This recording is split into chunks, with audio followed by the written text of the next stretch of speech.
The United States has more than doubled its supply in the month of January alone of deadly weapons to the so-called Free Syrian Army's Supreme Military Command. How can you talk peace while holding a gun in your hand? And the United States is supporting Israel in its ever-escalating wars around the region.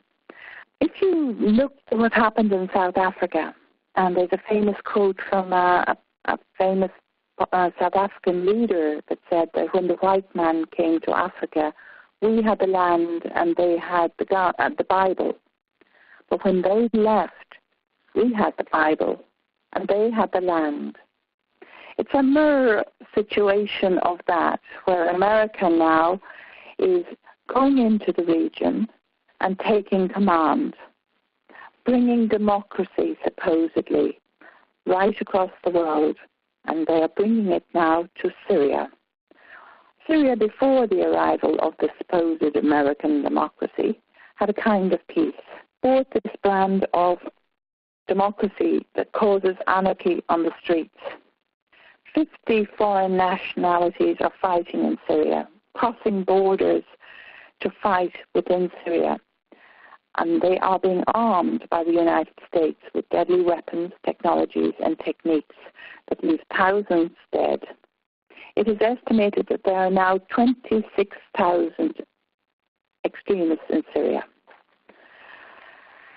In January alone, the United States has more than doubled its supply of deadly weapons to them.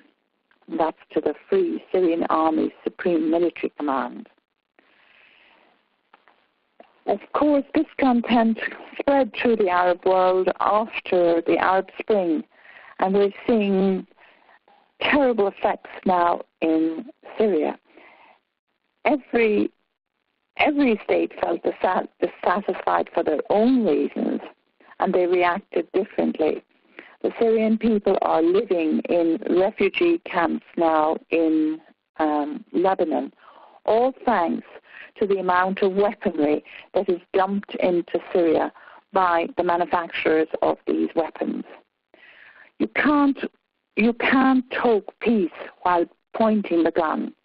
And with the gun to the head of the Syrian delegation, it is not possible to come to a peaceful resolution, and not possible for them to dictate the agenda to them.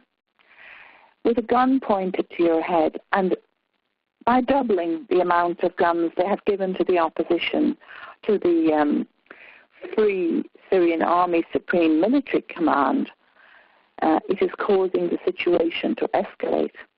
And we must take the gun out of the situation, get the food into the people, and get the foreigners out of the country, supporting the foreign fighters, which are supporting terrorism. America, who's supposed to be fighting terrorism, in Syria is supporting terrorism.